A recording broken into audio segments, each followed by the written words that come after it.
Dear Governor, colleagues and friends, on behalf of the state of Tamil Nadu, I extend a hearty welcome to the delegates and visitors who have come to attend this seminar from various countries and from other distant states of India.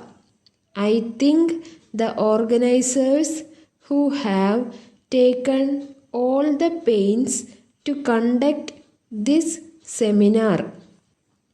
It is most appropriate that this seminar is held in Tamil Nadu, the state which has come out with flying colors in tiding over the crisis of acute food storage and severe drought conditions, and paved the way for the successful implementation of the Green Revolution in this part of our country.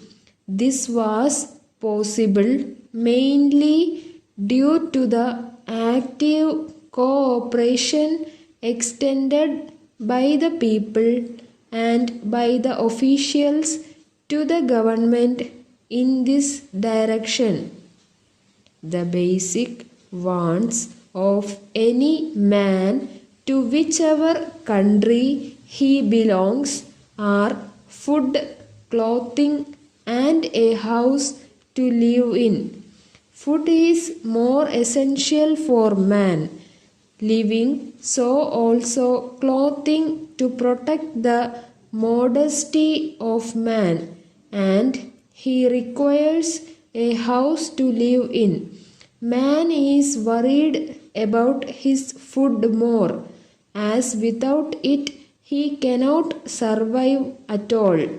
Then only he can think about clothing and shelter. Rice occupies a more important place among other food grains. The rice available should be fit for eating and also nutritious, and it should also be available at a reasonable rate. All governments are concentrating on the processing and devising of various measures to achieve this end, and also taking efforts to train the agriculturist in augmenting food production. When there was a serious shortage of rice, and when the price of rice was soaring up beyond the reach of the poor people, our late Honorable Chief Minister Anna introduced the Rupee a Measure scheme. This had an immediate and remarkable effect. The rise in the price of rice and other food grains was controlled. At the same time, concrete measures were undertaken to increase food production. The state of Tamil Nadu has today passed from a stage of dependence to a situation of surplus. At present, we are facing many new problems. When there was shortage, paddy was directly lifted to rice mills from the fields.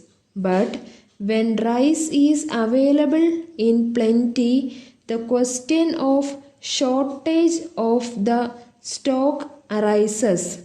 As such, we have to stock the paddy safely, and care has to be taken to preserve them in good condition. Dear Sir, in reply to your letter of the 15th instant pertaining to the export of our film to New York, we hasten to write to you that the export is intended to be made only to the territory covered by the registration certificate and not New York as such. The additional print and trailers are to be sent to New York only for subtitling, and New York is not the final destination. Regarding the price, you will please note that only after several rounds of talks and repeated negotiations with the party, we have been able to obtain the present price, which we consider to be the maximum that could be obtained for the picture in question. Further, the party who has signed the contract with us is a reputed and regular buyer of Indian films and has always been reasonable in this respect. The price accepted by us is not very low. Thanking you, yours faithfully.